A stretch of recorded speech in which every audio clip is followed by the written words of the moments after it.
Wow. Wow. I need to be able to learn how to tell time. Thank God for Purple Valkyrie, because your man Salty is definitely on the spectrum and he's not on the high functioning side of the spectrum. Thank you, Purple, for telling me I had a show 10 minutes before. I thought I had another hour. I did, guys. I did. It's a true story. True story. I was just excited to talk woo woo. You know how much I love talking these topics. I was like, yes, we gotta get it done. I, So you thank know, you. yeah, I turned my back on a show that is one of the worst things I've ever seen in my life, and it was a good decision. I'm referring to the Rings of Power. Hmm. I might do a end of season review, but after watching Disparu today, and then what our good friends Steve and Nathan did, I can't do it. I just can't do it. I can't. It's incredible, isn't it? It's- I have no explanation. Purple Valkyrie, how are you? You and I have been, we were talking before the show about today is September 24th. We had some concerns based on some anecdotal evidence and comments from people about something might be off, even more off than the world's been today. Um, Fingers crossed it still proves not to happen, you know? yes, yes. Fingers crossed that nothing untoward happens. But we've had a little bit of weirdness going on. Anybody who was trying to do anything on YouTube yesterday knows that things were a little bit off, uh, especially Yeah. if you're trying to go live. Yeah, I actually took screen caps of how broken the up and down vote system was. And that's what I'm wondering if they were tinkering with. And what I'm wondering is, if you're on Chrome, you can see the like to dislike ratio on Chrome. I have that. Most people who are content creators do. And I noticed that it was giving me bad information yesterday. And I took Mm. some screen caps and shared it with some people. We'll see. Because I think somebody at, let's say, a studio that blew $1 billion making a show that's fucking terrible, and all these movie studios that have made movies that are terrible, I think they're tired of people pointing out that it's effing terrible. You know what I mean? So maybe they're going to try and prevent us plebes who should really be eating bugs and living in pods, you know, uh, It's from reporting that nobody wants to watch their shows. ah, it I is don't incredible. I don't have words. I don't have words. You know what I do have words for? I have words for a hell of we have a lot of really cool stuff to cover today. This was an idea that Purple Valkyrie and I kicked around because a lot of you who watch us on Wednesday, we do wild, weird, usually werewolf woo woo Wednesday. And today I thought, you know what? Let's just have a show on Saturdays where we can all just hang out and talk about other topics we don't get to because you know, there's not a lot that I want to talk about in entertainment. There's not. And what's crazy is there's not a lot that a lot of other content creators seem to want to talk about either. Mhm. And judging by view numbers, you guys are kind of sick of hearing the same thing about the same shows. like it's nobody gives a shit anymore. Nobody cares. I mean, we got House of the Dragon. We got House of the Dragon, and I know some crazy woman almost said the B word. Some crazy woman today was going off with TDS, and it's like, yeah, just enjoy the fact that people love your show. Stop Yes. talking about the Orange Man. Can people Anyway, please just calm down just a little bit? At the end of the day, it is just a show, but you're absolutely right, Salty. And the one thing that we found doing the Wednesday shows is it's like a palate cleanser and talking it's about pop culture. it's like Zen. It's Zen for your man Salty, and not only that, but the beautiful and vivacious redhead in Birmingham, Purple Valkyrie. It's nice to talk about these things, and you guys seem to enjoy it as well. Nosferatu the vampire. I may have had a wee head, as they say, this morning as well. I blame it on the Spanish red wine that apparently I drank several glasses of last Nice. night. I have no Cheers. recollection. I have no recollection of those events.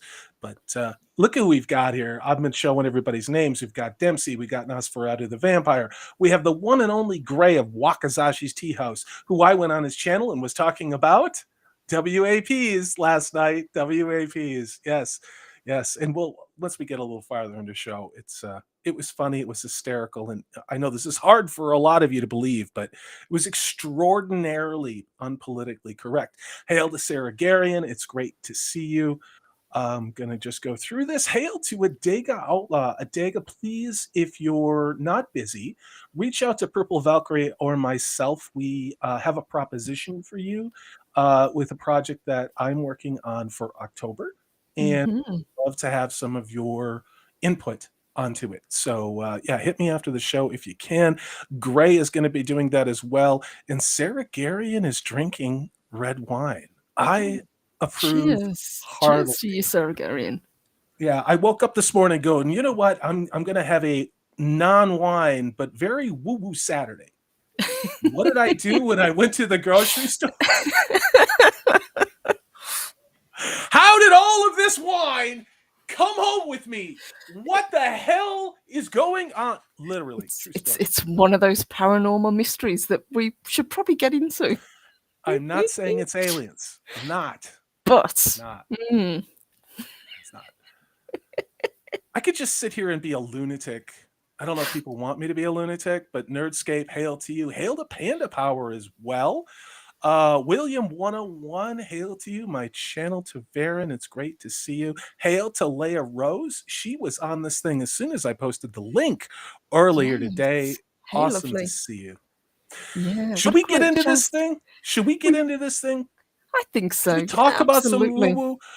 Purple, I want to thank you for coming up with the woo-woo, the wild, weird, usually werewolf, woo-woo Wednesday idea. And I have to come up with some assonance or consonants or alliteration for the Saturday supernatural shenanigans spectacular. It doesn't really flow off the tongue the way wild, weird, woo-woo Wednesday does. You know my love of alliteration, Salty. Indeed. Indeed. Okay, here we go. We are talking about cryptids tonight, and these are fresh articles. They are very interesting, and I am going to do things. There we go. All right, here we are. Look at this. This is fantastic. So this comes to us from Live Science. It's an article that was published 10 days ago. A giant squid corpse with half-eaten tentacles washed up on the beaches of New Zealand. Now, you can kind of get a sense, judging by the legs and the feet and the perspective, of how damn big this thing was. Purple Yes. Valkyrie, do you see a lot of these things over there in the ocean off the UK or no? Not over this side, but I have actually been lucky enough to see a up close specimen of the giant squid in New Zealand. And let me tell you, the one that I saw was a juvenile, but it was enormous. Its eye was about the size of a tennis ball. And this thing, it was in like a glass case. They'd preserved it. All the tentacles were kind of folded back, and you could just see the length and the size of this creature. And this thing wasn't even fully grown. It was another one that had washed up on the beach just off the shore of New Zealand. But yet these things are both fascinating and terrifying because, as you correctly said in this article, this thing has been preyed upon by something. So what is it that are eating these creatures? Good question. Let me shout out that 70s rock fan. Hail to you, Brian. Great to see you. The one and only Wakazashi's Tea House says it's Cthulhu. No, it's Cthulhu Light. Cthulhu would probably be the size of Manhattan. True story. I've been reading a lot of H.P. Lovecraft on a mission. So I'm not an expert on Lovecraft. But I would say that Cthulhu would be shit your pants big. And this is more like, that's interesting. A shotgun, please. Big. Yes. You know what I mean? This is stay on the boat. Interesting. Don't get in the water. Yes. Yeah. Whatever was sorry, whatever was nibbling on this giant dead squid thing. How big is this damn thing? You know who's big? You know who's really big? Our man in Canada, the one and only Zax Kyle. Hail to you. He says it's a weekend woo woo. Okay, thank you. I will build off of Nice. that. I will. Thank you. Somebody with a brain. Thank you. Surely. Sorry, I'm just going to make sure I'm not missing anybody in chat real quick. So, Azdaja, if I said that incorrectly, punch me in the face. Said, so, I just explained to someone on a train who decided to have a conversation with me about how bad Wheel of Prime and Wings of Power are. He seemed to enjoy me for some reason. There's a lot of normies who feel this way. Hmm. There's a lot of normies who feel this way. I Yes, don't know. and this was the audience that they were going for. Imagine Yeah. that. All right, let's talk about something that's fun and not complete and total dumb like the rings of idiocy is. So this is a half-buried giant squid that was on the beach at Farewell Spit Nature Reserve in New Zealand. Now, if there's any Kiwis out there or Aussies that know where this is, I'd love to pull it up on a map so we find out where the hell this is. But this is I don't know what's going on. Sorry, guys. Purple, carry it for a second while I clear my Yeah, throat. absolutely. This, if I remember correctly, Farewell Spit, I will pull up a map, but I think it's the South Island. This is where they generally wash up because because of the ocean currents.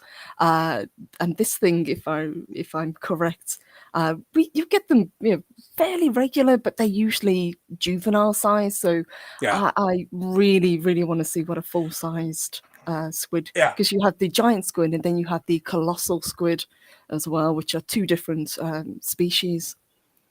So this is obviously one of the sea's deep sea's most elusive and spectacular creatures.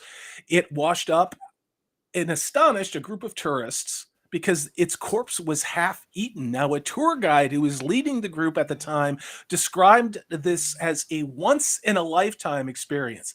Just how big was this giant squid? Are you asking me that? Well, I'm telling you.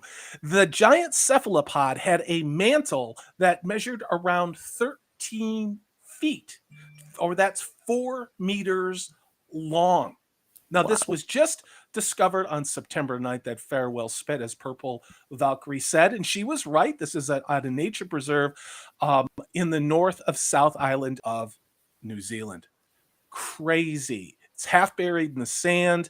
He quickly alerted a bunch of tourists to come and take a look, and it's not a common finding on the beach, says the tour guide. It was a magnificent example of a large sea creature dead on the lake. Now, giant squids are in fact the second largest squids on Earth. Now, something's bigger than this besides Hmm. Cthulhu, okay? Now, this particular species is only slightly smaller than you ready for it? The colossal squid. Now, a colossal squid can measure, wait for it, 43 feet long. Wow. For those of you who have the metric system, and I pity you, that's 13 meters long. Think about that. That's like, that is a colossal squid. Now, hefty cephalopods, which are thought to be the real life inspiration behind things like the mythological Kraken or Cthulhu, live at depths of 2,600 feet or 900 meters. And they are very, very seldomly seen at all, let alone washed up, half eaten on a beach. So Hmm. it's crazy. Here's another Yes. picture of it. Look at this bad boy. Oh God, look at that thing. And they do look alien-like, don't they? And you can Yeah. imagine sailors of the past coming across these things, and you would think it was a monster. You would not know what this thing was if it got caught in your nets or if it got washed up on the beach. It's terrifying, and knowing more about them as we do now, they're even more frightening because of the way that they hunt. Again, I mean, I remember seeing woodcuts of when sperm whales were getting attacked by these, Hmm. and other large yeah, they're cetaceans, not crustaceans, cetaceans. But yeah, I mean, this is a big ass squid. No, it's not colossal, obviously, but South Africa is another place where giant dead squids wash up all the time. Now, in April of this year, a 12-foot long one washed up near some town I'm not going to pronounce in South Africa, and another one in August, a 14-footer, washed up near Cape Town. Now, obviously, I think South Africa, it makes a lot of sense. What do they have off the tip of South Africa? A whole hell of a lot of really giant great white sharks.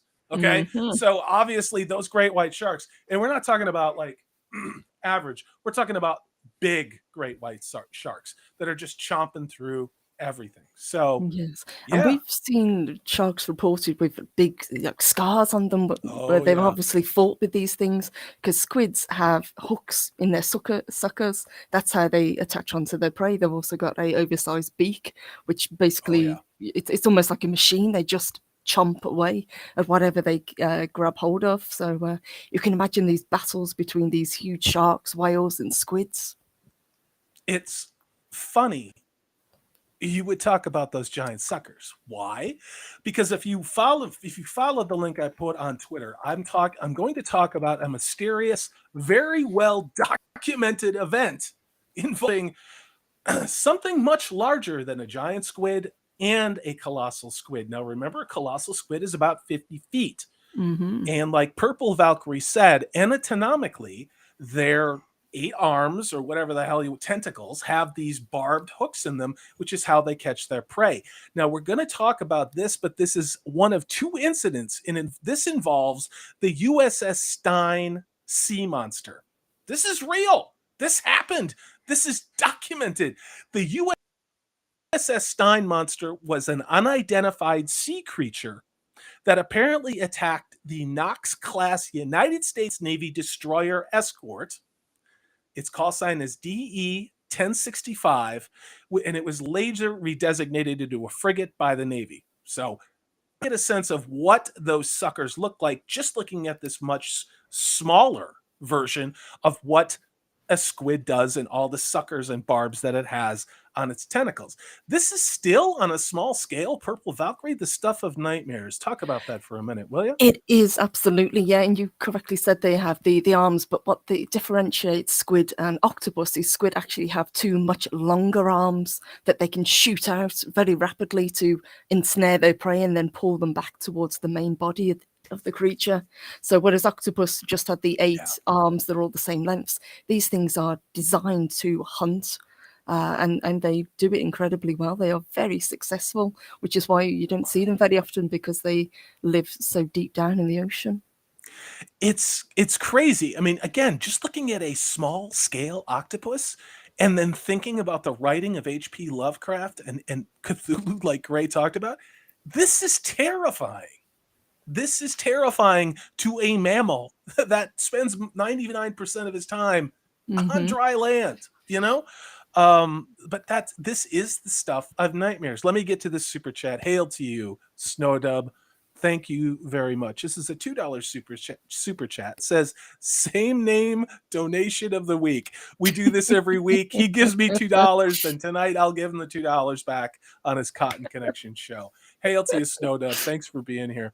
But Good to see you. yeah, I think it's this also is important to remember as well, we don't know that much about our own oceans. We know more about outer space than we do the deep ocean. God, who knows what is actually down there? We're still learning about these squid, and we're very fortunate whenever one of the wash up on the beach, because it gives a scientist opportunity to study them. But they are yeah. very few and far between. Purple Valkyrie is right. And the other part to this is it wasn't that long ago that the United States was involved in the Cold War with the Soviet Union. Now we're apparently our defense industry needs to make more money. So now we have to be in a Cold War with China because the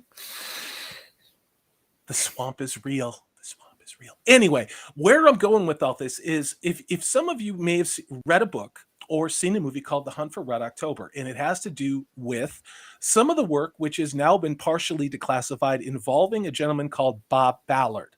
Now, Bob Ballard is credited with finding the wreck of the Titanic, which was a big deal when I was a kid. Why is this relevant? Because they actually discovered the Titanic long before they told the public. Yes. Why did they hide that fact? Because Bob Ballard had developed a system of sonar in mapping the bottom of the ocean floor in the Atlantic where all of these attack subs could run and hide. And they did not want the Soviet Union to know that our technology had evolved and we knew where to go without running our subs into a side of an undersea cliff or something like that. Mhm. So I think we've got the Atlantic pretty well mapped, but it's the Pacific, which is obviously has the most famous trench of all, the Marianas Trench. We don't have technology that can go down halfway down that damn thing because of the pressures involved. We don't. Now, maybe there's technology which is ultra or top secret that I don't know about, which, come on, I'm nobody, right? But still, the mechanics involved and the physics involved of getting into these deep as hell trenches on this Yes. planet. Purple Valkyrie is right. We have no idea what lives down there. And there are theories that I was taught in elementary school and high school, which have been entirely discredited because of people actually doing research with this. And who knows, Mhm. the stuff that's being taught now to marine biologists and other, I don't know what, geologists and oceanographers, maybe that'll be replaced once we start going into those depths. But there are tons of creatures in those places that we have no idea what the hell they are. We just don't. We don't, yeah, and because of the pressure down there and the lack of light, it really is a alien environment for us to go into, and it's very, very difficult to get down there. I think we will eventually figure out a way and discover incredible new species, but the chat's absolutely right, and they're talking about the giant squids, and somebody mentioned megalodon, which people occasionally from time to time make reports of still seeing.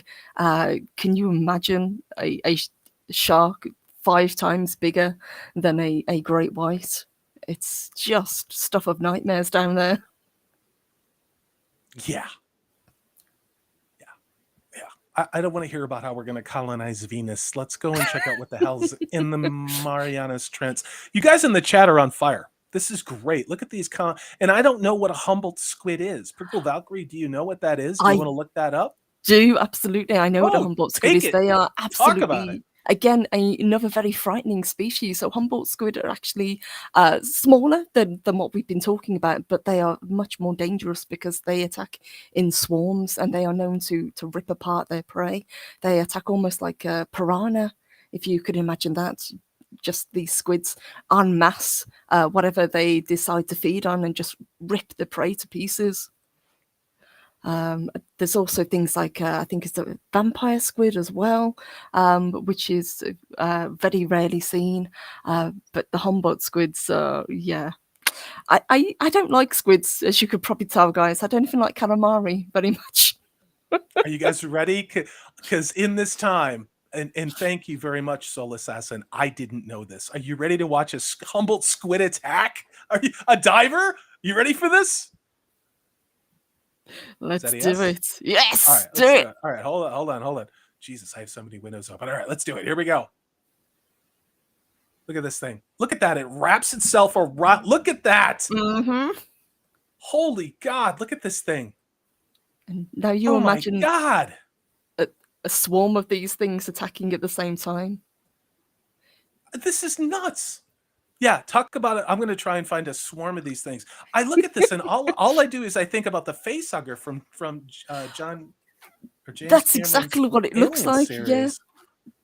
And there is a theory that's been around for quite a while that squid and octopus are maybe not of this planet because they're so different to everything else that we've come across. And funny enough, octopus actually have the same vision that humans have almost. Their eyes are almost identical to our own. Wow. in what we can see.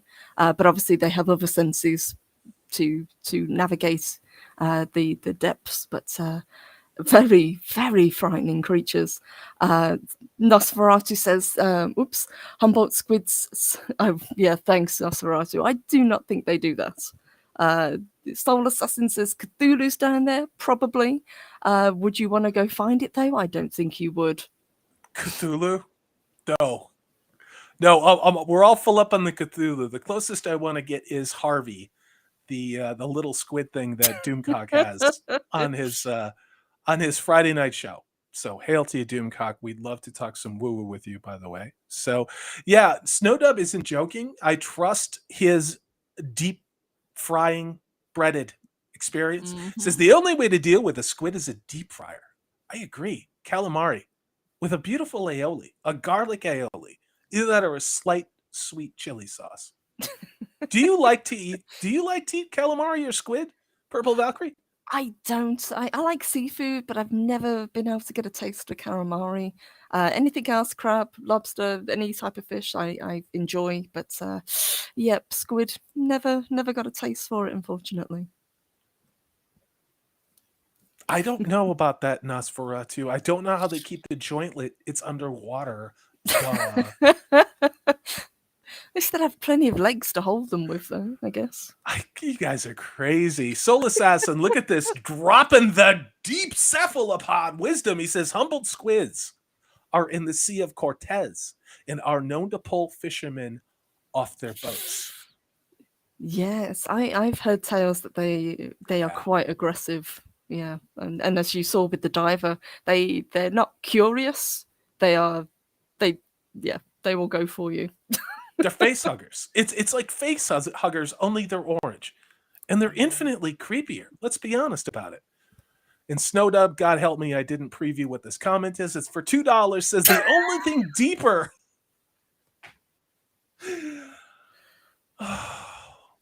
The only thing deeper than the Marianas Trench is Nico Glock's mom. Damn. Nico is not here to defend himself. I will reach out to him and let him know your affection and your regard for his mother. Thanks a lot. Thanks a lot, Snow.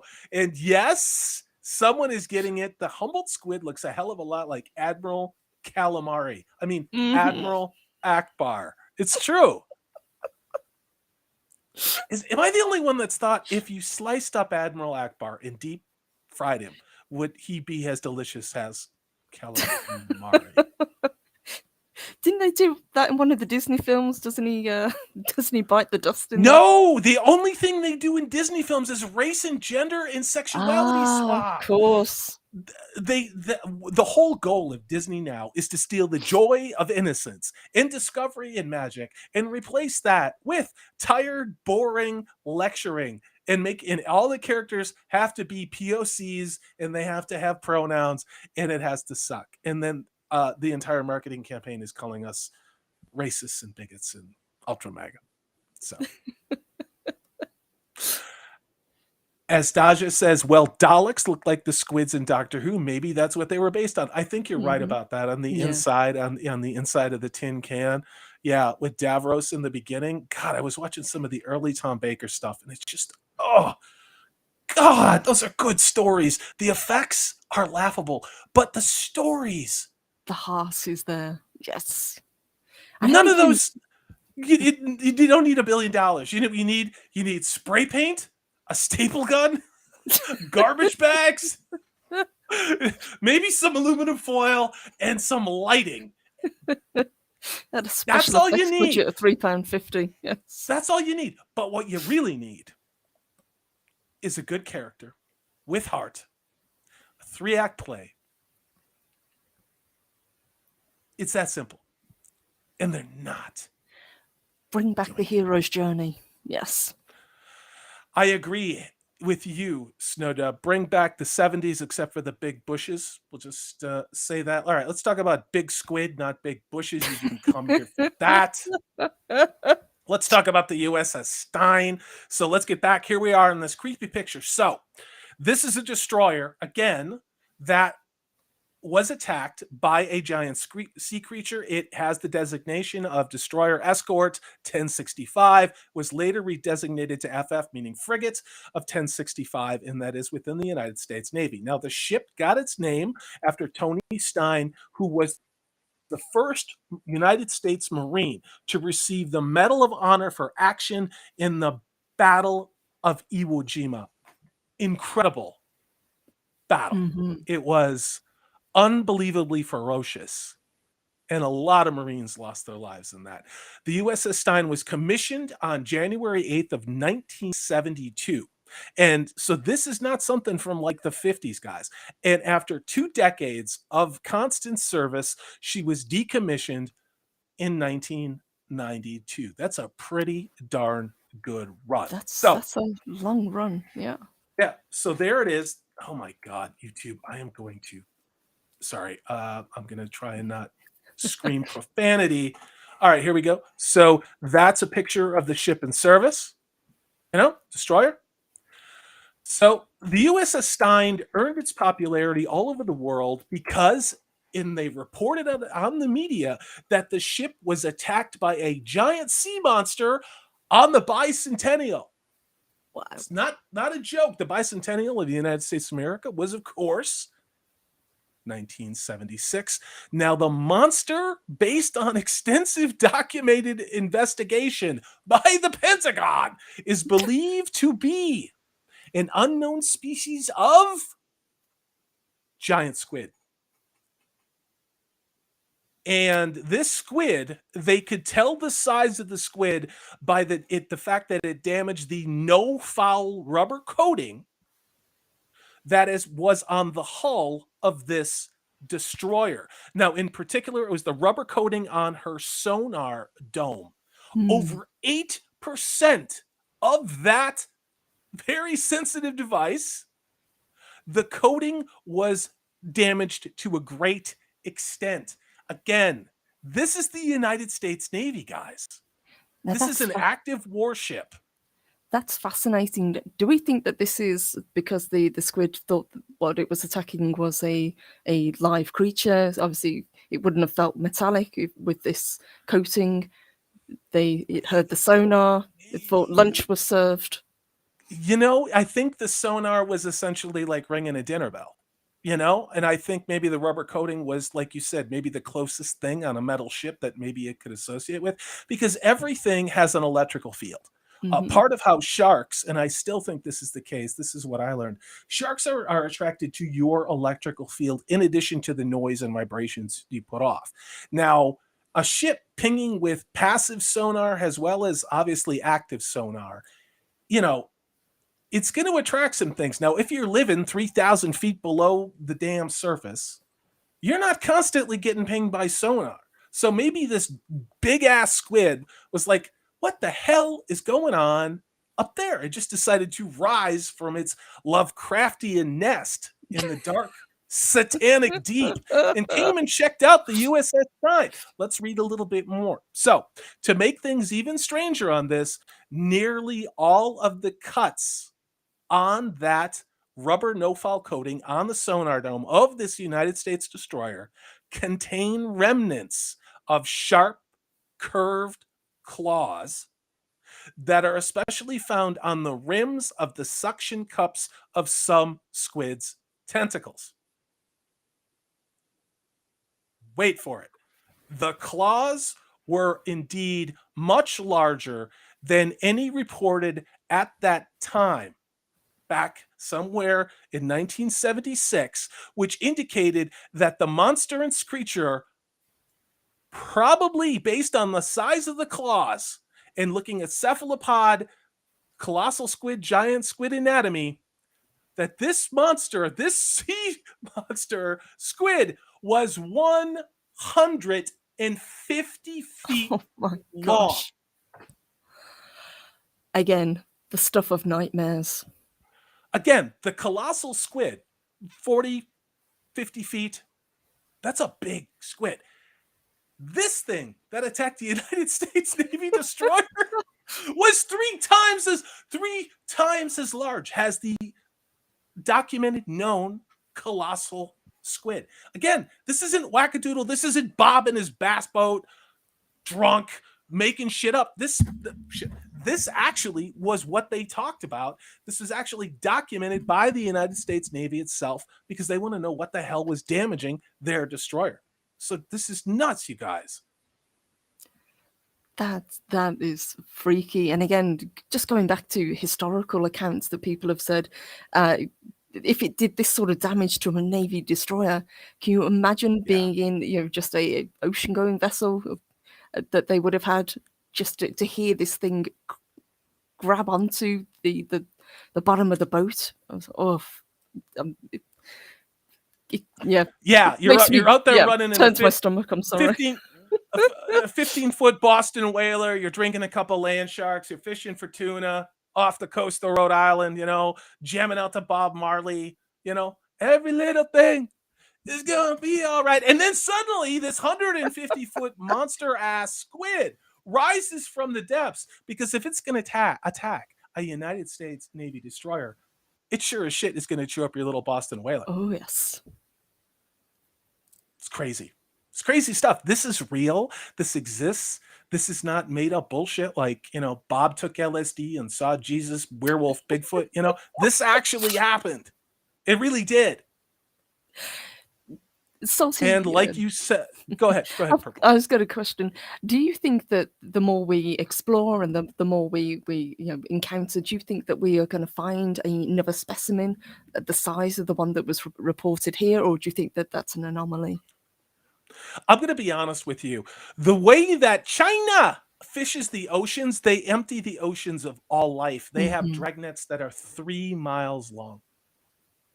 And while the United States is very limited in how we can fish, even in our territorial waters, those rules don't apply to China. And China gets to do these dragnets, and every goddamn thing they pull up is processed and eaten. Yeah. Doesn't matter what the fuck it is.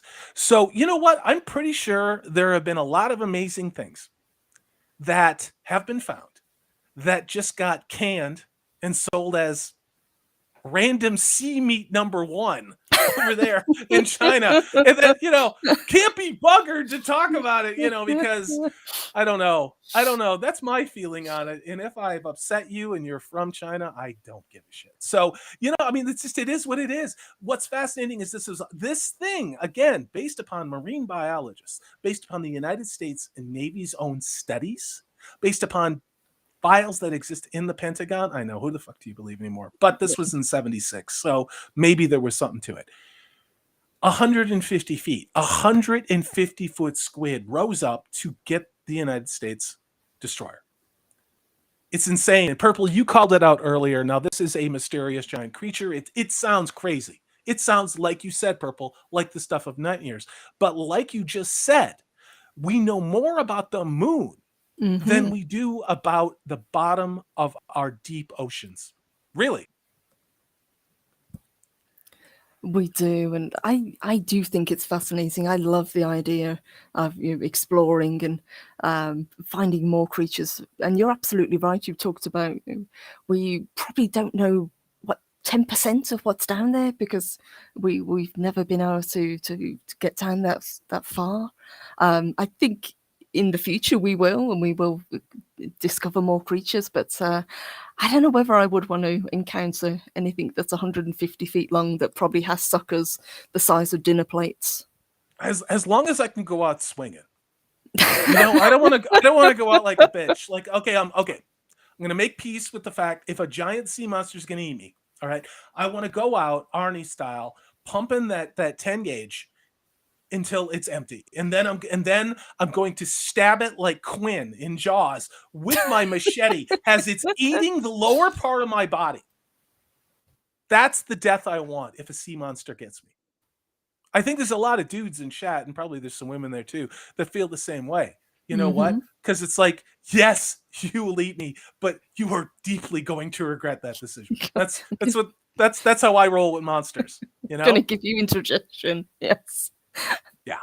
I've always been afraid of them ever since 20,000 Leagues Under the Sea. That had a sea monster in, which was also coincidentally a giant squid that attacks the submarine, and that always frightened me as a kid. Yeah, being in a sub, it takes a special kind of individual. I have been on them. I have worked on things that go pew pew on them. I couldn't do it. Not at 6'5". I couldn't do it. But it takes a special kind of individual, and they are seamen. in our undersea warfare experts are to be commended. They keep us safe. They really do. But I would not want to be in a submarine with a 150-foot squid trying to rip it apart to see what's the toy surprise inside this interesting box of Cracker Jacks down at 3,000 feet below the surface of the ocean. You know what I mean? Not how I want to go out. But let me get to this super chat from Psycho Dwarf 9. It says, for $5, more people have been to the moon than have been to the bottom of the ocean. Plenty to find yet. It's true. Mm-hmm. It is Oh, very yes. true.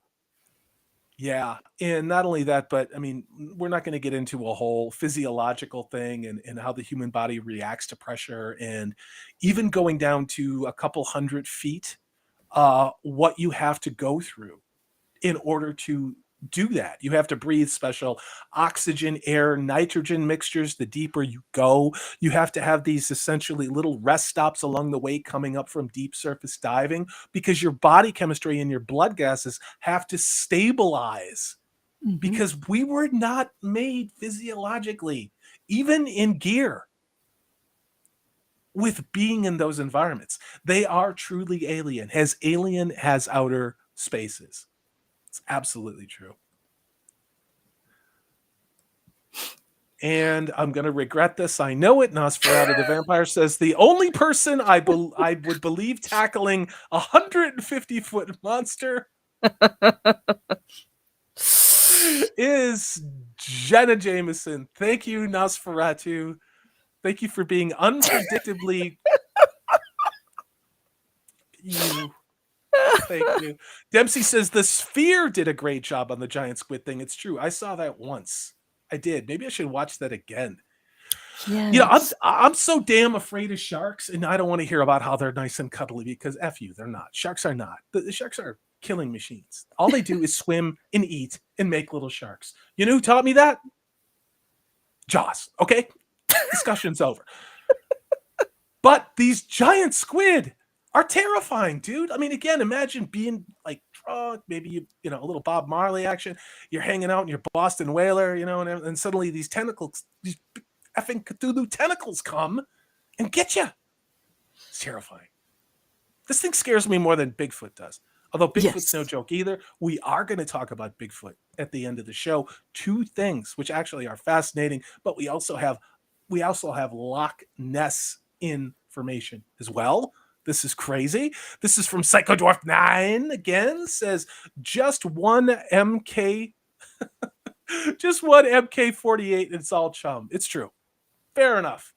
Fair enough. They also have hypersonic torpedoes. They also have nuclear torpedoes. What do we got from Gray? Gray says, you can't eat salty Texas Sea without a huge pitcher of beer. He's just too salty. If I may suggest, if you are going to indulge in cannibalism and I'm your victim, I think I would probably taste good with Chick-fil-A sauce. I went to Chick-fil-A today, and I got to tell you, that sauce, it really is great on anything, and probably me as The well. hype is real. It's true. And look at this, the Scottish Canadian representation says the Demon of the Seaman. That would be a great band name.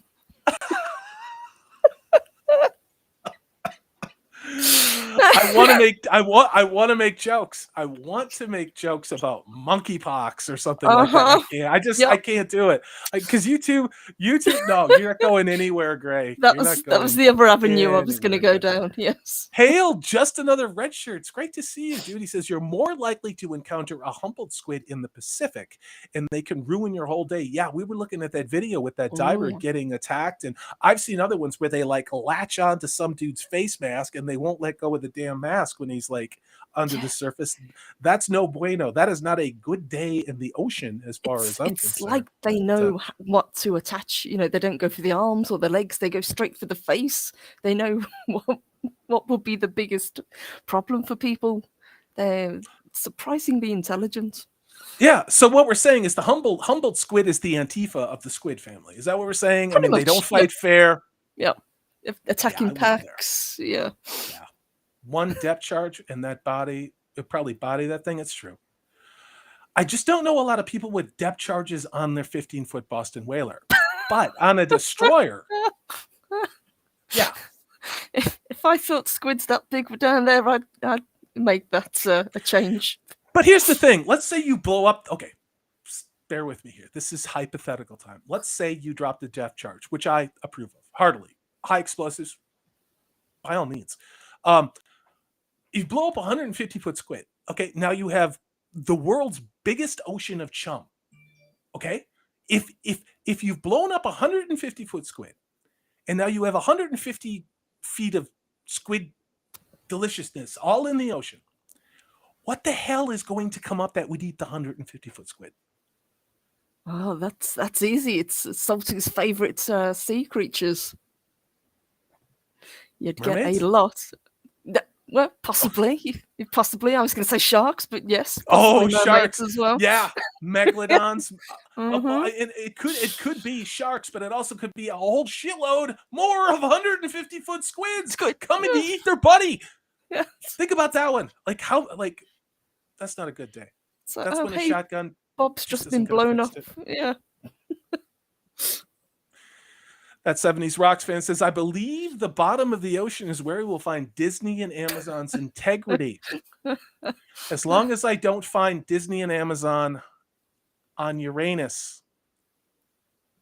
I tried. It didn't work. It was a joke. I tried. Guys, come on.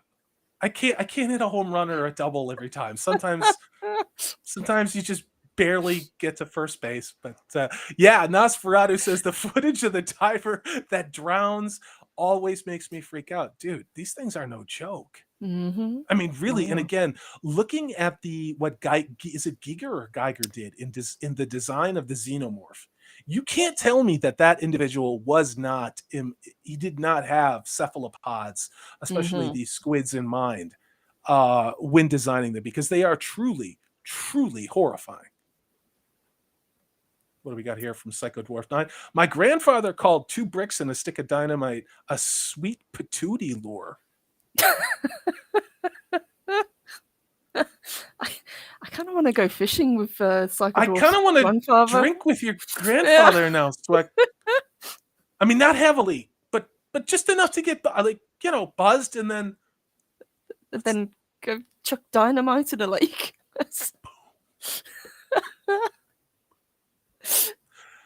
Yeah, it's just it is what it is. All right, we're going to continue on this, and then we're going to pivot into the Loch Ness Monster information we have. So this is from a couple of years ago, but I wanted to have something that dovetailed. We talked about giant squids that washed up on the beach. We talked about this big ass unknown squid thing that attacked the United States destroyer. Now we're looking at fossil evidence that talks about who were the ancestors of these, what we consider to be super ginormous squids. These things were even bigger in the past.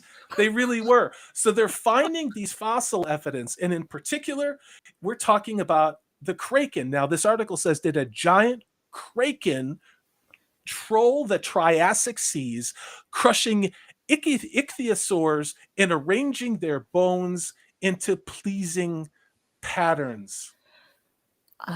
This is a science journal. Yes.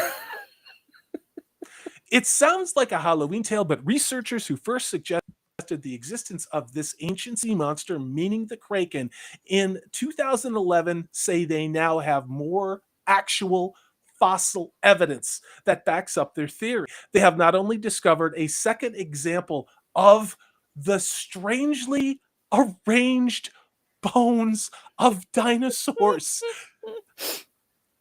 This is triple creepy, guys.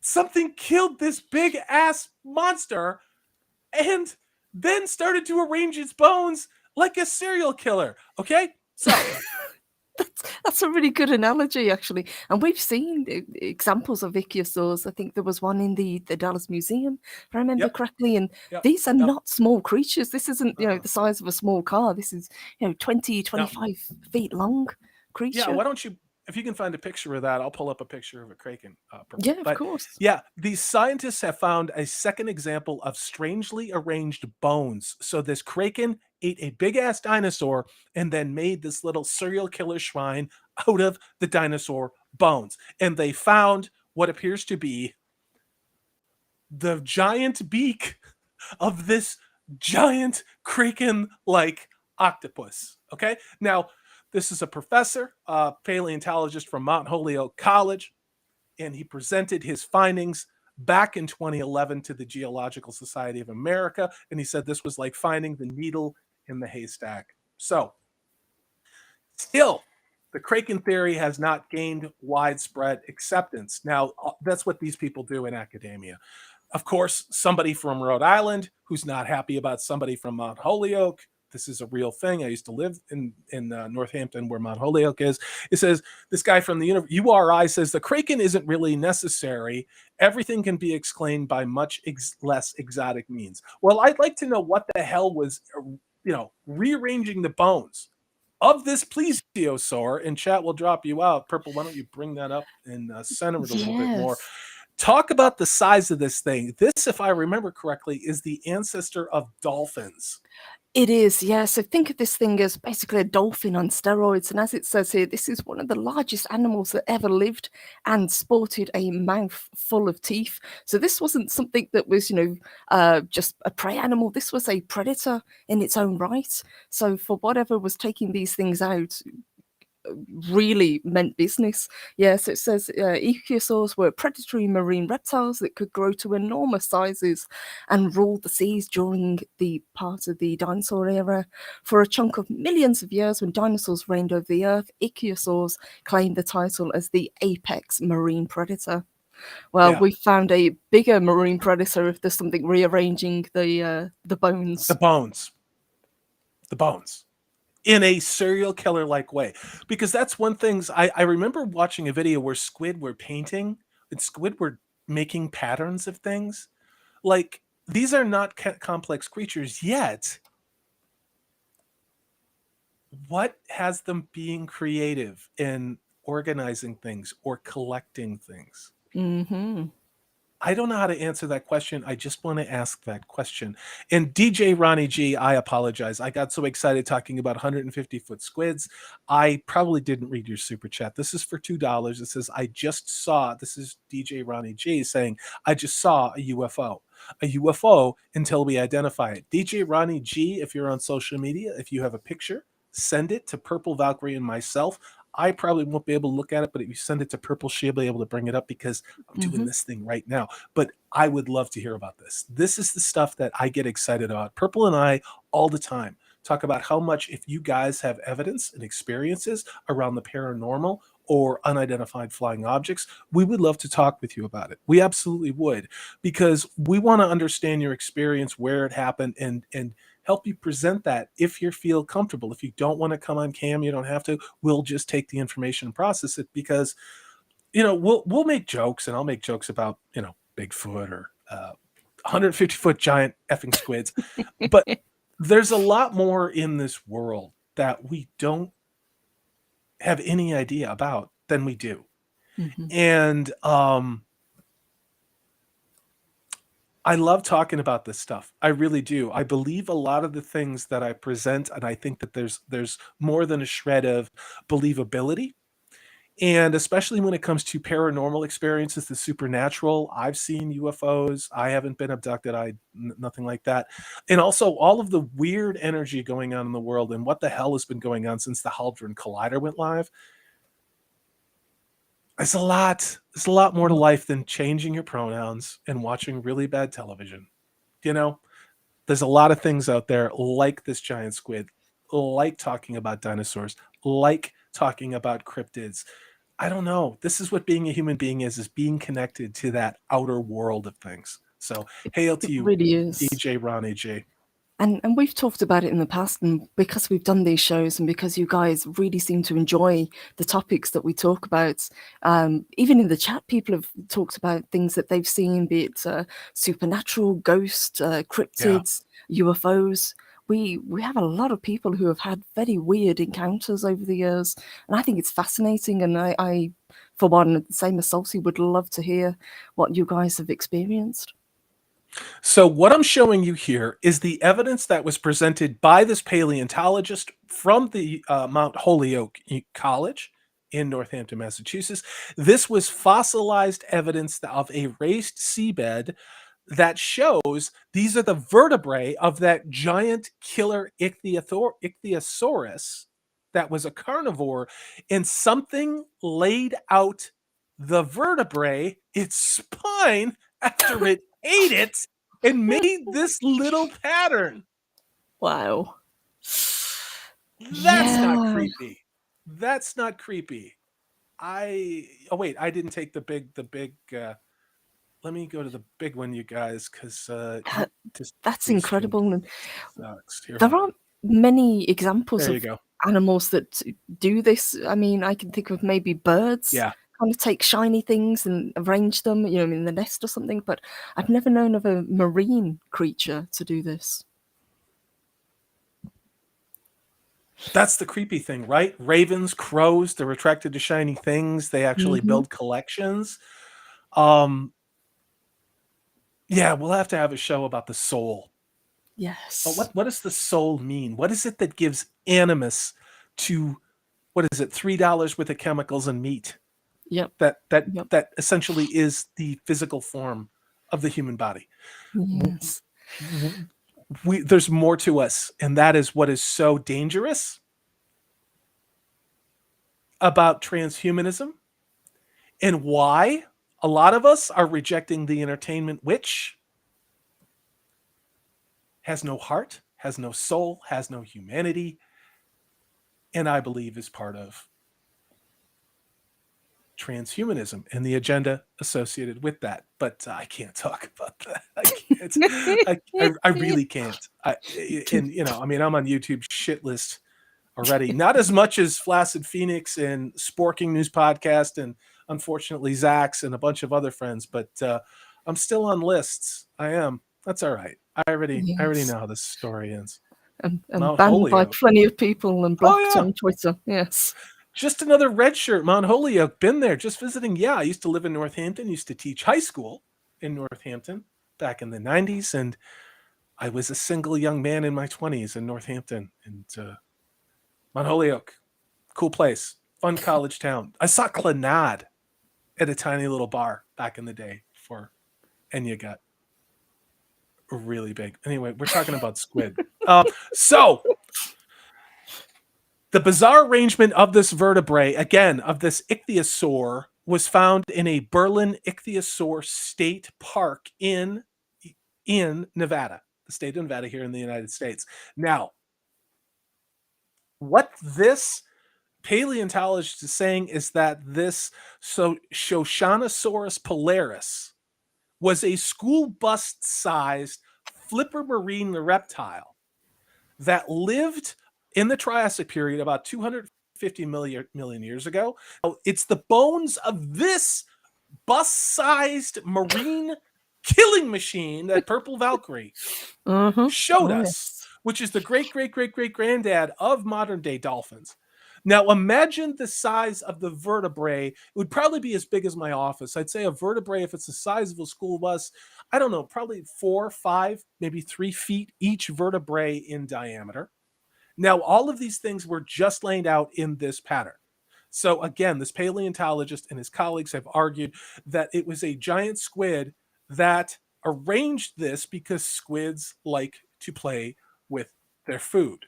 Now, the hypothesis is as batshit crazy as you would think. Modern octopuses, like our friend that attacked the Navy destroyer, as well as the colossal squid and the giant squid that we saw washed up on a beach, these squids are known to manipulate the bones, shells, and other debris to form their own middens. As well as making their own kind of cairns or octopus shrines, which help conceal the entrances of their terrible squid caves. We even see this in captivity. Octopus that are Yeah. in tanks, they do it the same. Oh They'll yeah. gather little bits and pieces and kind of Yeah. around the entrance of wherever they live, or they'll arrange it to their liking. And if somebody goes in and moves it, they'll move it back, so they know exactly what they're doing. These things Yeah. are intelligent. It's just it's not just a dumb animal, you know? God, I want to talk about that too. But anyway, let's talk about the squid, not this turn this to politics. I think, therefore I am. Exactly. Exactly. That would be a whole other show. Let's talk about soul. We'll talk about what has a soul, what animals have a soul. What does that mean? Now, a lot of people will probably recoil from that because they think it's like, oh, it's all Jesus-y or it's all Judaic or it's all whatever. No, there's something there, guys. There's something there. There's some whatever it is. I don't know. I mean, I was raised in a primarily Judeo-Christian culture, so the iconography I have is hardwired into my brain from a Hmm. very young developmental age based upon that. If I were born in Egypt or another country or in China or anywhere else, I would have the perspectives of those ethos and belief system to define what it is. I mean, it's just part of life. We have cultures. We're all different. We are all very different, and that's okay. We don't all have to get along though. We just have to not. We just have to tolerate each other. We don't have to accept everything. Just gonna say that. But I'm old school and I'm toxic and I believe in the patriarchy.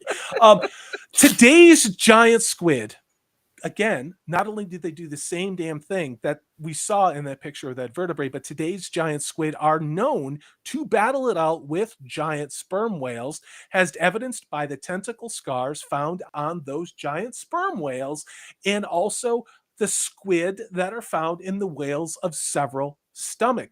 Now, these bone arrangements that we saw could be the earliest evidence of cephalopod intelligence. Now, imagine that.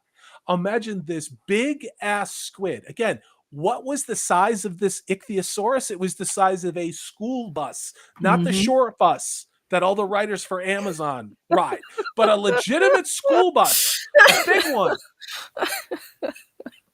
Now, if that's what got eaten by this big giant ass squid, which is even bigger than the 150-foot monstrosity which attacked the United States destroyer USS Stein, this thing about the Kraken, I do believe. I believe that there were things like this Kraken. You can't tell me that you only have a super predator like a megalodon. Hmm.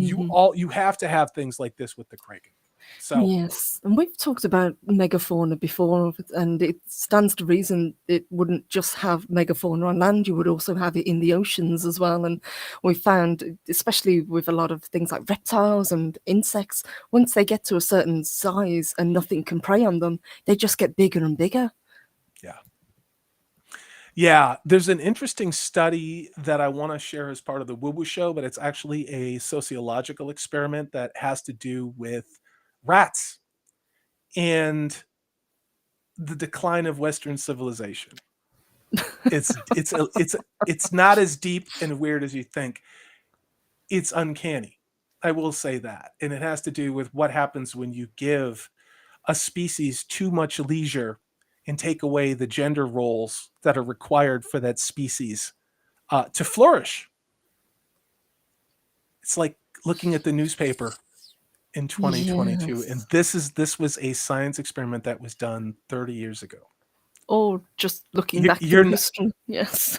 you're not gonna like how that experiment ends. Let's talk about something fun though. I hope you guys are having fun in chat. We've got some Yeah, great comments in chat. You guys are on fire as usual today.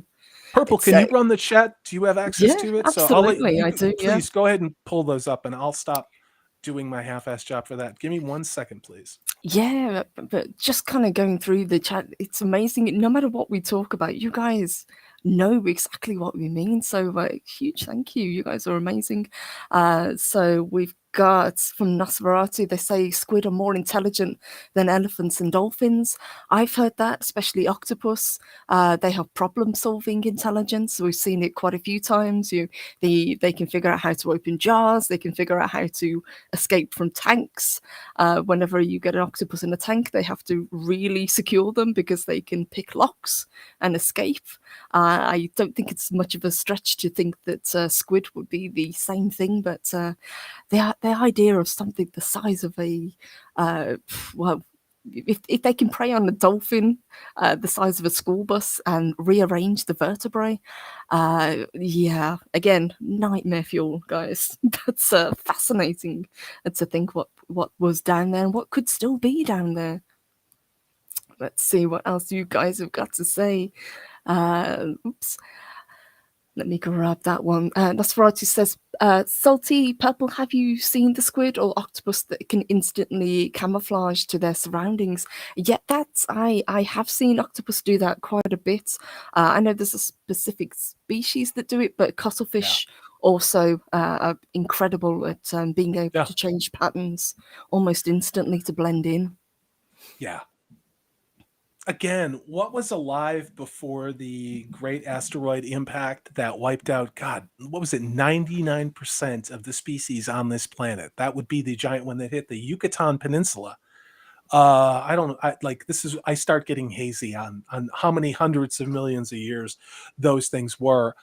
There have been so many different creatures in so many different forms that have been erased from being at the top of their food chain in an instant. And it had nothing to do with cow farts, had nothing to do with I can't even, the bullshit that I'm hearing from the media. It's just disgusting. But anyway, let's talk about something fun. You guys on chat are on fire. Purple, was there anybody else you wanted to highlight before we moved on to the next? We've got some really great comments. DJ Ronnie G, great to see you. Says octopus are really smart but don't live terribly long. Imagine if we could extend their lifespan. I would rather not, but you're absolutely right. Yes, octopus don't live very long. I think squid have a slightly longer lifespan, but I think it does depend entirely on the species. So usually the larger the species, the longer the lifespan. To quote the Highlander, it's better to burn out than fade away. God, I love that film. I do too.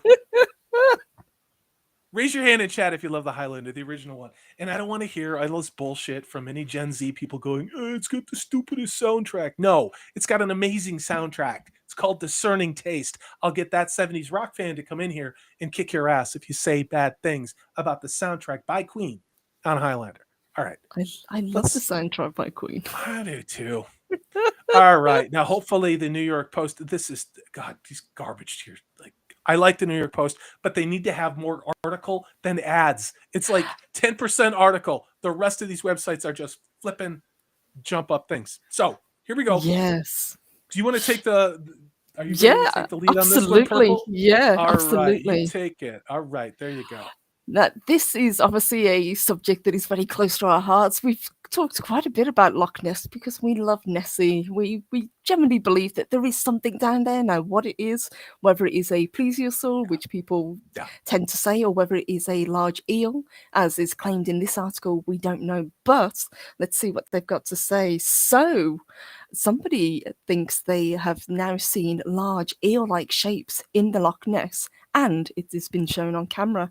We've seen this quite a lot before. People generally, when they manage to get anything in Loch Ness, it's usually a very blurry, vague shape on the surface of the water, which is kind of what we have here. But the problem with this photo is you don't have anything in the background or foreground to give an idea of the size of what this is. But let me see what he's got to say. I am not going to say that I think this is bullshit, but I think this is reaching a lot. I'm just going to say that. So, but why it's fascinating is there is some other interesting information in here. There you go. Now, this was an Irish fella who says the skies. He said the skies are strange. And Nessie, Gandalf, the skies are strange. Sorry, go ahead, Purple. Sorry. Think you may have been partaking of a little bit of Scotch The whiskey, skies are perhaps. strange. The lock is strange.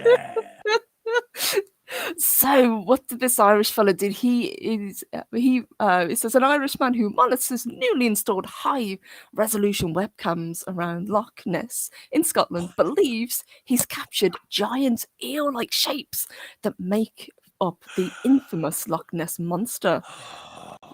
This is the most Irish name I've ever come across. Oh, Eowyn O'Fada. Holy shit, you're not wrong. That is literally the most Irish name. What is it? Eowyn O'Fada Hohagan? Is that, did I get it right? Or Yeah, Owen, you do I it. think. Yeah, Owen O'Fagahian, I would believe. But yeah, please come up with a more Irish name. But thank you, guys. He said who posts the most evidential footage to YouTube. So we'll have a look at that in a second. He reports the cam nabbed a long black cylinder shape, 6 to 8 feet long, at 7:30 local time, September 15th. So this is really recently, guys.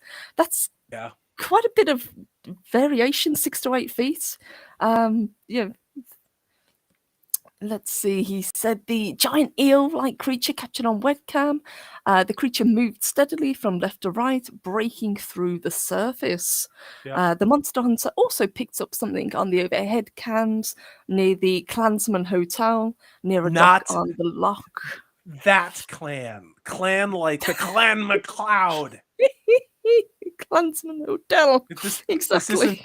This is all right. So we're gonna watch this footage, and we'll see if I have to eat my crow. Are you guys ready for this? This is the footage from Eowyn O'Fada Hagen. Here we go. I hope this is good.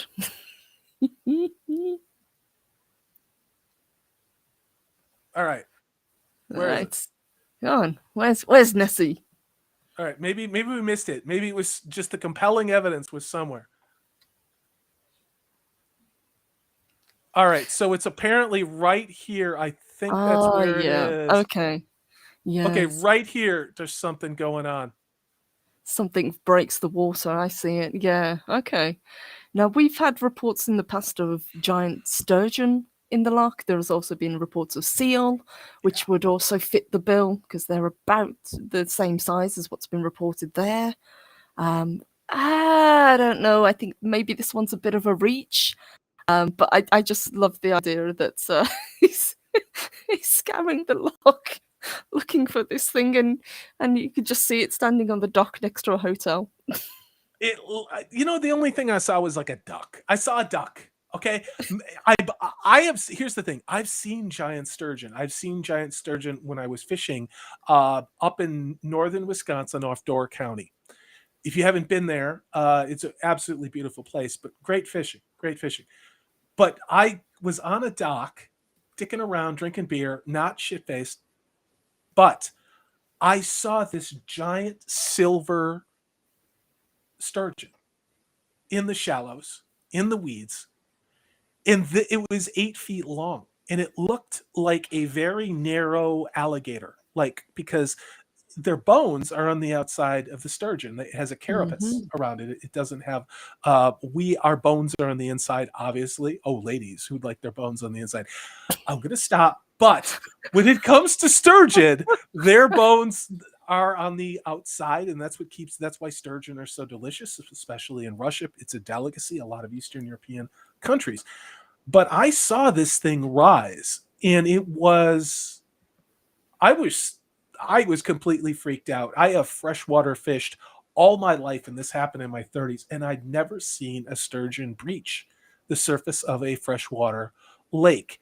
And what we saw in the video for Loch Ness did not even come close to looking like that 8 to 10 foot silver sturgis that I saw in northern Wisconsin. Now, I do think there's something to Nessie. I think in this case, I don't see what the F he's talking about. I don't know what he's talking about. I think he's full of shit. I'm just going to say that. Yeah. I mean, I'm not convinced. And if we go a little bit further down the article, he does give more footage. This is something that he's very passionate about. He's been doing this for quite a long time. It says he made his first sighting back in 1987, and he's been pretty much cataloging these sightings ever since. So clearly he's passionate about this, but sometimes it's a case of you want to see something so badly that even just ripples or distortions on the lake, you can. Yeah. So there's multiple angles of the same event, and this is at a greater height. Okay. I didn't mean to interrupt you, Purple, but I'm going to put my arrow where I want you to watch and restart this. And Purple, you talk more about it. So where I want you to look is right around here. Okay. Now I'm going to get this going again. Now watch around there. Now this is a much better shot because it actually gives you an idea of scale. Yeah. So there's something that breaches the water. Again, and it travels like this against the current. It's moving against the current. Okay. So could it be a trick of the light? Could it be, it's not a lock. It's not an alien. There's something there. What it is, I don't know. Is it a sturgeon? I don't know. But I don't think we can call this a Nessie sighting. I'd say that it adds to the rich tapestry of WTF for this loch. But Purple, you have been to Loch Ness. You've shared your pictures with me. I have. Yes. What would it take for you? I mean, how close to this being something that you would get excited about is Eowyn O'Fada Hagen's multiple Wi-Fi shadows on the lake? I give him A for effort, but for me, I probably wouldn't even notice this if I'd been standing on the shore, because clearly he's got a trained eye for what he's looking for now. Now, to me, it really didn't look like anything. You're correct in saying it's moving. It's not drifting with the water, so it's not seaweed. It's not a log. It's something alive, something moving against the current, but. Is it Loch Ness? Is it the famous monster? Probably not. I think it's more likely to be either a school of fish or a very large eel or a seal. I think what people forget is the loch is not only very long, it's also incredibly deep and does have tunnels that lead out to the ocean. So things can enter and exit the loch. Not easily, but it can be done. That's... I don't know, but this is a much better shot, I think.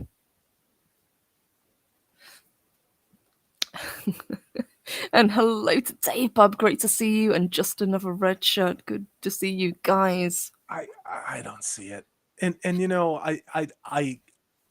I think there's something in the Loch Ness. I do. I think in this case, I would give this on a probability of Loch Ness 0.5. I mean, I rate this the same as most episodes of the Rings of Power, as far as out of 10. I mean, A for effort. This cat is putting up, he's doing the scientific method. He's trying to take different angles. He's thinking out of the box. Yes. I don't want to poop on our friend. What is it? Eowyn Fata Hagen. He seems like a fine Irish man, and I want him to keep doing this research. I really do, because I think the way he's approaching it is the right way. I just think maybe he shot his premature Nessie wad on this one, and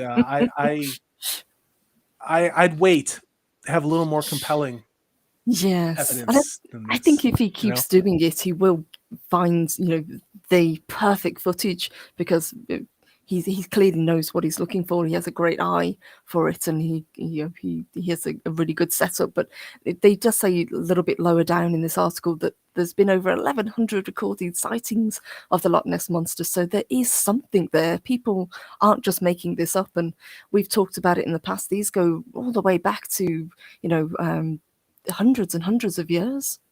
I think Saint Columba was the first sighting where he basically told the beast to get back into the water and stop attacking people. Do we want to watch yet more footage that they say is one more? Yes! This is sighting from the shoreline. All right, kids. All right. Look at this. Tell me, what am I doing here? All right. What's going on? Somebody's filming with a potato. Okay. Yeah. What the hell is going on? Wipe your camera lens off. What's going on here? The hell? Oh, there it is, right there. Whoa. Okay. All right. That's more Okay. impressive. So yeah, so here we go. Here we go. Right here. This dude right here. There's a the hell is that? It's something on the surface though. I need to process this video because I can do that and see what it is color corrected. But they're saying this. It's breaking the surface of the water. Now, when it creates the ripples like that, it creates for refraction for the angle of the sun. Hmm. So it's something moving at a decent place, at a decent pace in the middle of the loch. And again, at least we've got context for size because you could actually see the shore, you can see the trees behind it. Yeah. You can actually get some sort of idea of how big this thing could be. I don't know. It could be some dude on a kayak. I'm just gonna say that. Not exactly the conclusive proof I was looking for, but again, Eowyn Fata O'Hagan, mad props for trying because we need to spend more time on this and less time chopping Yes. things off, summing things on, and creating effing pronouns for things that don't exist. You know what does Absolutely. exist? Go ahead, Purple. Go ahead. I was going to say, and Soul Assassin I see you. He says maybe if Salty offered the monster 350, the monster might come on the stream. 350? Monster 350? 350? The skies are strange. What makes you say he monster want 350? 350. Damn you, You know Loch Ness what's monster. nuts? You know what's nuts?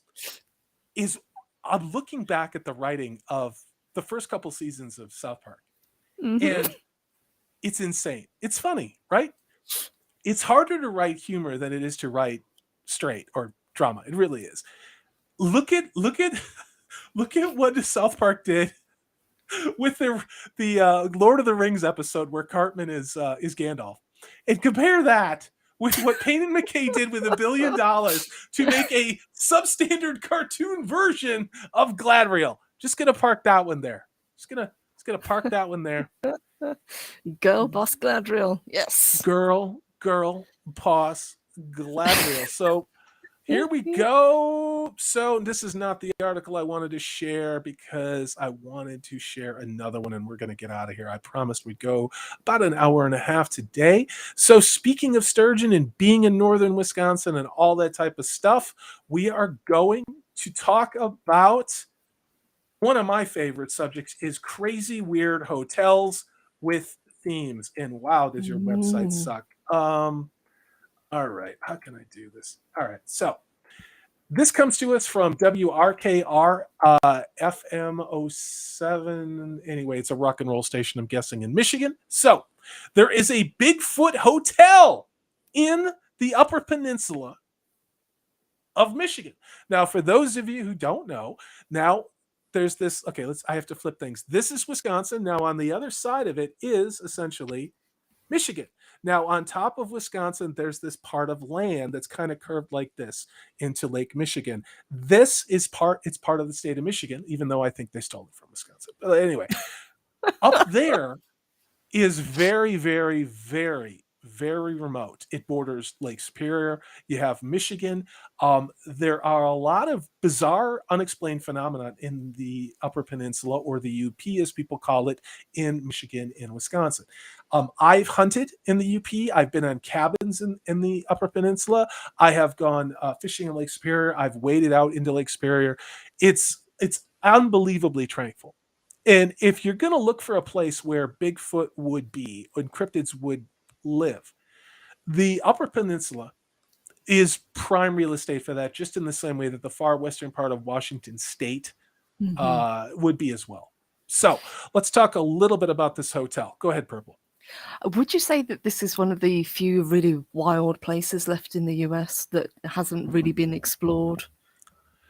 I think just about everything has been explored. The problem is not the problem, but the wonderful thing about even northern Wisconsin, the dense forests, mixed deciduous coniferous, things like that, has the decades have gone on. I mean, when I was a kid, everybody's family went camping. Everybody went to the woods. Everybody went to the state parks.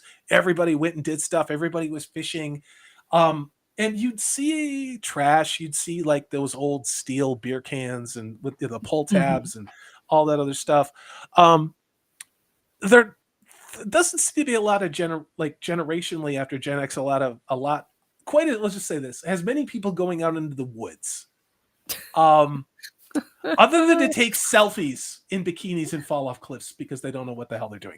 Um, but people don't seem to really want to go out and be in nature as much. And that's not everybody. But those places in northern Wisconsin, in the Upper Peninsula, in northern Michigan, hell, northern Minnesota, uh, hell, North Dakota, South Dakota, um, they're being reclaimed by nature quite effectively. And with the Mhm. reintroduction of wolves, because they reintroduced wolves into Wisconsin when I was a kid, those wolves don't understand things like state borders. Like they range into the Upper Peninsula, they range to Michigan, they range all around the Upper Midwest. Um, it is, to answer your question in a very roundabout way, it is rewilding naturally. Hmm. And Okay. I used to own land up there. I still wish I did. I bought it for a song. I wish I did because it's absolutely pristine and beautiful, and you are very alone. You have deer walking around, bear, raccoons, foxes, all that stuff, and mountain lions too, or cougars. I actually saw one the last time I was hunting there. I did not know what the hell it was because, again, as a kid in the 70s and 80s, these things were pretty much wiped out, but they're coming back. Um, yeah, it's a good place to visit. Those of you who are from that part of the world, you can probably substantiate what I'm saying. And of course, everything I'm talking about is just like Zach's backyard because he lives in Canada. And, you know, I'm not sure they have electricity or running water up there. But let's talk about this hotel and then we'll let everybody get on with their day. So there's a Bigfoot hotel in Michigan's Upper Peninsula. Look at this. Look at that styling. I love the way that they've used sponges to paint trees on the outside of their hotel. That's when you know Yes. you're in a quality 4-star establishment. So this is on the way up to Iron River, and I will pull that up. But Purple, if you want to read some of this article while I do this, I think you can manipulate it. I will pull up a map to show everybody where this is. Yeah, absolutely. So it says on the way up to Iron River, a week for vacation, I was getting close to my destination when I noticed Bigfoot on my left. I would very much like to see Bigfoot, but I'm guessing what he meant was the hotel. It wasn't quite the real Bigfoot, but I had to do a double take to confirm what I was seeing. It was an entire motel dedicated to the Bigfoot called Bigfoot Hideaway. Colour me interested. I love this idea, and we've talked about this before. We talked about the Clown Motel, which is outside of Nevada, which absolutely nobody wants to visit, but that's okay. I love these themed hotels, and the idea that this is a Bigfoot themed hotel really ticks a lot of boxes for me. So it says Yeah. the entire outside of Oop, the oops. sorry. Sorry. No, sorry. I'm trying to be all clever and I couldn't do it. I need to learn how to live stream. I'm sorry. I wanted to give you guys a map to show you where the hell this place was. Oh, So yes, Iron please. River. So the bottom part of that line is northern Wisconsin. That's in full disclosure where I grew up. And the other part of that, north of that, is the Upper Peninsula. And again, wild, rugged, and winter. Winter is next level. Let's say that it is next level. It really is, especially with all of the snow coming off Lake Superior. It's tremendous amounts of snow. But I just wanted to give you guys again. This is near. If you're traveling through northern Wisconsin and the Upper Peninsula, just to give you an idea of what we're talking about. But Purple, I will. There you are. You're back. So Yes, so it says the entire outside of the motel located at Crystal Falls. Oops, it skipped on me. Up in, is painted to look like the woods, which Salty said. So it's I guess it's supposed to blend in with the background. Don't know how well that works, but I thought it was impressive, and it with multiple references to the mythological creature all over the building and the land. So they've also got a gift shop. Perfect. I love gift shops. I'm This is all no about lie. gift shops. I don't need to go to most art museums. True story. Hmm. Like, I will if they have really cool stuff that I'm into, like American modernist stuff, like in the Georgia O'Keeffe and Stieglitz era. I really like that stuff about, from around the early part of the 20th century up through the 30s. I love that. But otherwise, if it's modern art, I'll just buy the ugliest coffee mug and say that I went there because And a I got no magnet. time. Yeah, in a magnet. I got no time for modern art. But I digress. Purple. I actually have the hotel website pulled up. So Oh, yes. Yes. but let me know if you can continue on with reading this, and I'll manipulate Sure, this. But absolutely. So it says they've got a gift shop, so they sell the usual stuff that you'd expect, apparel, souvenirs, plus photos. But also every year they have a Bigfoot art and essay contest, where they welcome people, especially kids, to send in their Bigfoot art and encourage people to send share their fascination with these creatures. So the hotel is entirely geared towards travelers, and it has rooms that are pretty sizable. So if anybody wants to stay there, they're very accommodating. yeah, Uh, I want to stay there. This is on my to-do list. well, we can make reservations. It is several thousand miles for me, although I can get there without a map because it just is what it is. So this is the website for the Crystal. It is Ooh, located in Crystal Falls, Michigan, and I am receiving no compensation for this. I'm just being a good person. So, Bigfoot Rooms, the Bigfoot Hideaway, is an ideal choice, Purple Valkyrie, for Bigfoot enthusiasts and travelers passing through the Upper Peninsula of Michigan. The Bigfoot Hideaway has 6 rooms. It's a very exclusive, only 6 rooms. Oh my God. They're probably booked up through the end of time. Not only that, but each room has a mini fridge, also has a gift shop for all your Bigfoot needs. Basic motel room styles are $60 a night. that's pretty You can reasonable. get the top best room at the Bigfoot Lodge is 100, if you're feeling super spendy, $150 a night for the lodge room. I gotta see. Here we go. So for $150 a night, this is the honeymoon suite of the Bigfoot Hotel. It has a full kitchen with all of the cooking utensils, a coffee maker. It includes a bathroom, washer, dryer, wraparound porch. Has a look at this. This is the Love Shack. This is the presidential suite It's got of the character. Bigfoot. Look at it. This is a hell. I would not sleep on those beds, but I would not. Yeah, I would sleep in the other bed. But this, you can tell, this hotel is catered toward sportsmen, people who go Yes. up to the UP. You don't go up there, you know, to go to your Lilith Fair or your gender studies conference. You go there to fish. You go there to hunt. You go there to snowmobile. You go there to ATV ride. Beautiful trails. You also go there to look at some of the haunted spots in the Upper Peninsula, like the Hmm. Spalding Lights. The Spalding Lights. We'll talk about those on an episode. But this is the best room. $150 a night. I don't know what more you could ask for. Yeah, I'd want Bigfoot to be my butler for that. I'd want to. I yeah. want a guest appearance from him. So this is the next room up, where you have a queen bed, and then you got a twin bed, you got a TV, you got a mini fridge on your dresser. Um, what more do you need? Yes, because again, this is geared toward people who are spending all their time either in a duck blind Hmm. or a deer stand or on their bass boat or riding their ski-doo on the trails or riding their ATV, having fun. Interesting. So this is the Bigfoot Hill. Again, the Bigfoot Hideaway in Crystal Falls, Michigan. And they have pictures of the gift shop. Wait for Whoa. it. All right. Yes, I please. might have to get a t-shirt from these dudes. Here we go. Can you guys see this? Am I Yeah, we on see it. screen? Yep, you're Are on you, screen. I don't see it. No, No. it's opened up a It's, separate tab, as it all always right. does. All right. So, yeah. So, here we go. But Uh, I really like this place. It's got a lot of yeah. character. Look at this. This is the t-shirt and sweatshirt you can get. Crystal Falls Bigfoot saw me hideaway hotel, but nobody believes him. There you go. Oh, I like that cap.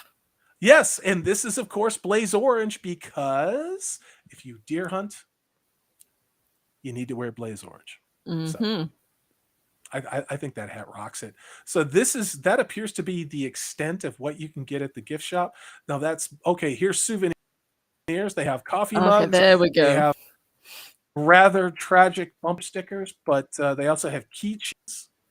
I appreciate this. I really do. They also have signs and stickers, which apparently they're out of because they're in such high demand. But there we go. It's cryptid. It was cryptid. Wait, it was wild, weird weekend, woo woo, with Purple Valkyrie and Salty Texas Sea.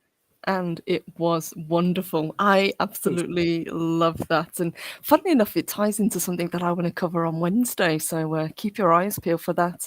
I absolutely love when communities really take to heart any cryptids that they have that are famous. And one that I want to talk about next Wednesday is very much in that vein. Is that 70s rock fan spoiling your Wednesday show? He says Brie Larson's feet. Would you write it home there? Is that the type of unexplained phenomena? I know Bigfoot and Loch Ness I can accept, but Brie Larson's feet, no, sorry. Even I have my limits. Hail to Gary Banjo Sandwich Worthington. Where is the bat to whack the Bigfoot? I don't know. I'd say that would be fan reception for Ms. Marvel if we're talking about Brie Larson. And Dempsey, you're right. This was fun. I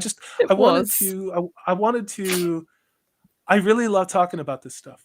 I really do. And it's a lot of fun. It's also a psychic and emotional palate cleanser to yuck it up with everybody on chat, to see your comments, to get to talk about Woo with Purple Valkyrie. I look forward to bringing other people on. I can't wait to bring Zax on the show and everybody else who wants to talk about Woo Woo.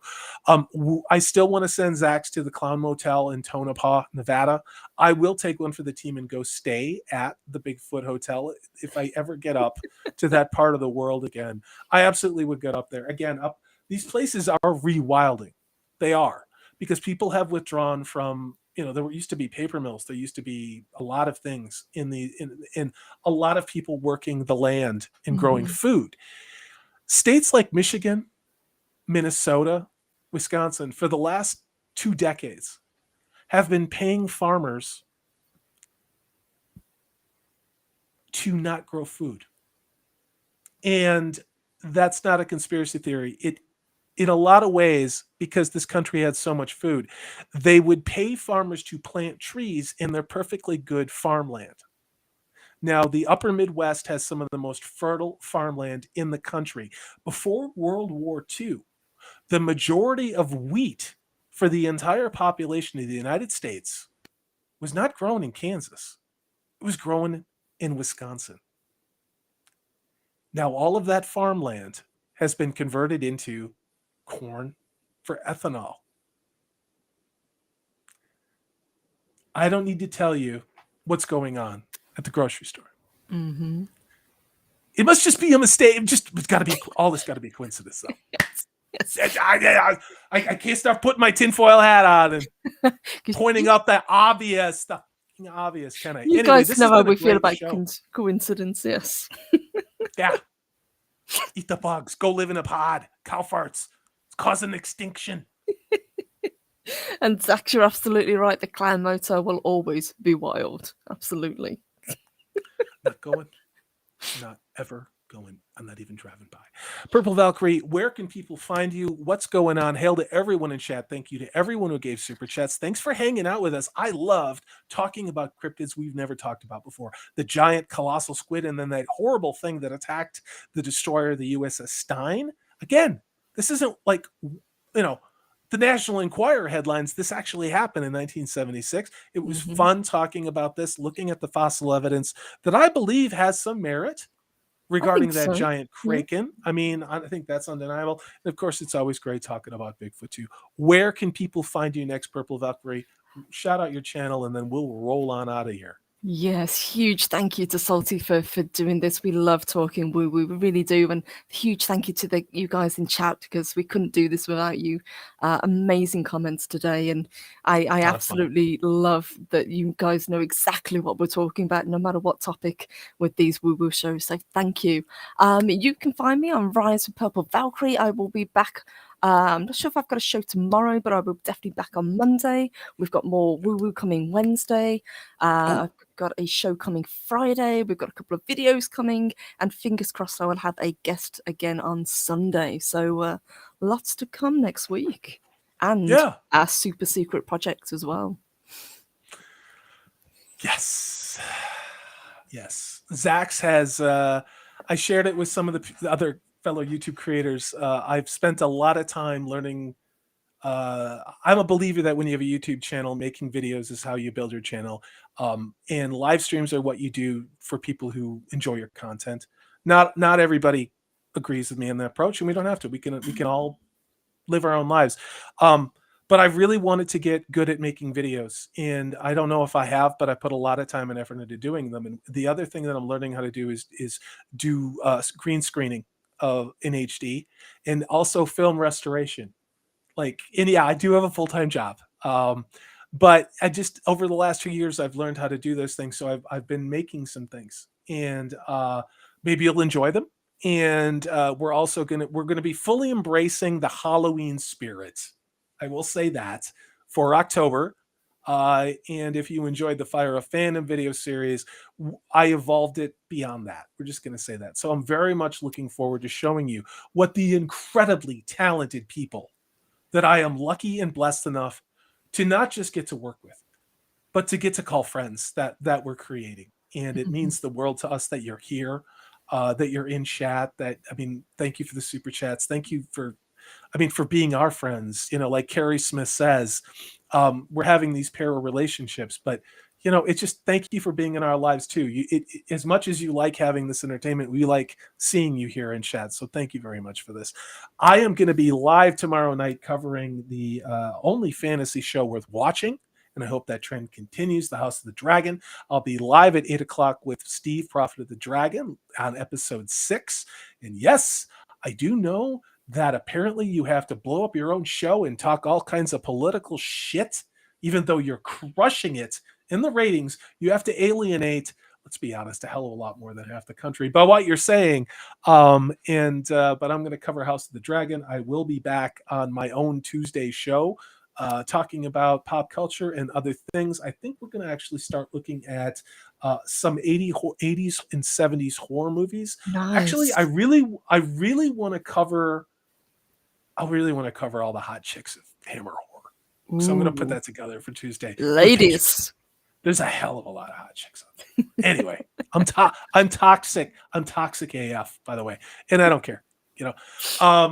Be back on Wednesday for Wild, Weird, Werewolf Wednesday on Purple Valkyrie's channel. And then, of course, back on Zach's channel on Thursday for What's Good. So you guys, please have a great Saturday night. This weekend has gone way too quickly. I had to do all the IRL stuff and run errands and all the other insanity. Thank God Purple Valkyrie said, you got a show starting in 10 minutes. Otherwise I would have missed this. But thank you for being my wingman, my wing woman in the UK. This is fantastic. My pleasure. I love doing woo-woo with you, Purple Valkyrie. So I do too. Thank you. Thank you so much. But yeah, you guys have a great night. Thank you again for all the comments. Thank you for the super chats. Hail to everybody. We will see you soon. Nosferatu, don't drink so much wine tonight. Good night. Bye.